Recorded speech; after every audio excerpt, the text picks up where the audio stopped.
बातमी आहे। नाफेड आणि एनसीसीएफचा कांदा खरेदीत पुन्हा घोटाळा उघडकीस आलाय। कागदोपत्री कांदा खरेदी आणि प्रत्यक्ष साठवलेल्या कांद्यात मोठ्या प्रमाणात तफावत दिसून आली।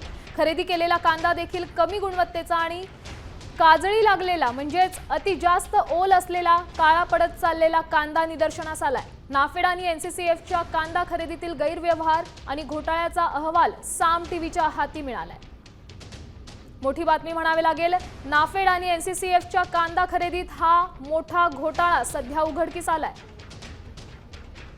आणि या घोटाळ्याचा अहवाल साम टीव्हीच्या हाती लागलाय। कागदोपत्री कांदा खरेदी आणि प्रत्यक्ष साठवलेल्या कांद्यात मोठ्या प्रमाणात तफावत समोर आली। त्यासोबत खरेदी केलेला हा कांदा देखील कमी गुणवत्तेचा आहे आणि काजळी लागलेला कांदा आहे, म्हणजेच अति जास्त ओल असलेला कांदा जो काळा पडत चाललेला असतो अशा प्रतीचा कांदा सध्या निदर्शनास आलाय। या संदर्भात अधिकची माहिती देत आहेत आपले प्रतिनिधी अभिजित सोनावणे। अभिजित, काय सांगाल, हा कांदा खरेदीत पुन्हा घोटाळा समोर आलाय?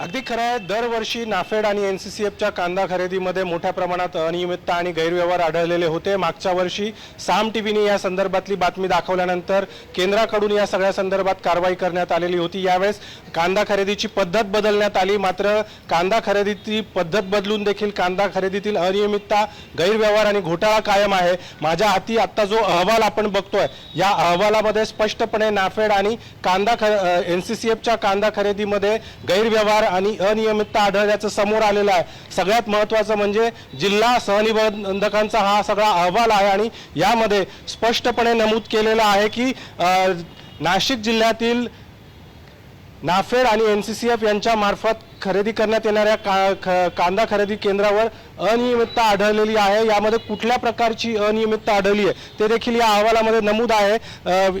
यामध्ये सिन्नर तालुक्यातले जे व्यंकटेश्वर एमपीसीएल कांदा खरेदी केंद्र आहे, त्या केंद्रावर साठवणूक केलेल्या रजिस्टरमध्ये जवळपास 3654 मेट्रिक टन कांद्याची नोंद आहे। मात्र प्रत्यक्षामध्ये त्या ठिकाणी ज्यावेळेस पाहणी करण्यात आली त्यावेळेस त्या ठिकाणी अवघे 3101 मेट्रिक टन कांदा आढळून आलेला आहे। धक्कादायक बाब म्हणजे जो कांदा खरेदी करण्यात आलेला आहे तो देखील नाफेड आणि एनसीसीएफला ज्या अटी केंद्राकडून घालून देण्यात आलेल्या आहेत त्या अटीपेक्षा कमी दर्जाचा कांदा खरेदी करण्यात आलेला आहे। म्हणजे 45 mm पेक्षा कमी आकाराचा कांदा खरेदी केला जाऊ नये असे स्पष्ट निर्देश केंद्राच्या ग्राहक आणि संरक्षण विभागाने दिलेले आहेत। मात्र 45 mm पेक्षा कमी आकाराचा कांदा खरेदी करण्यात आलेला आहे। सोबतच पोर्टलवर 200 शेतकऱ्यांची नोंदणी खरं तर दाखवण्यात आलेली आहे, मात्र केवळ 187 शेतकऱ्यांकडूनच कांदा खरेदी करण्यात आल्याचं या अहवालामध्ये म्हणण्यात आलेलं आहे। व्यंकटेश्वर एमपीसीएल प्रमाणेच गणेश ज्योती एमपीसीएल ही जी दुसरी संस्था आहे, या दुसऱ्या संस्थेमध्ये देखील मोठ्या प्रमाणात अनियमितता आढळून आलेली आहे। या ठिकाणी देखील कांदा साठवणूक केंद्रावर 2981 मेट्रिक टन कांदा खरेदी केल्याचं कागदोपत्री दाखवण्यात आलंय, मात्र प्रत्यक्षामध्ये 1851 मेट्रिक टन कांदाच त्या ठिकाणी उपलब्ध असल्याचं समोर आलेलं आहे।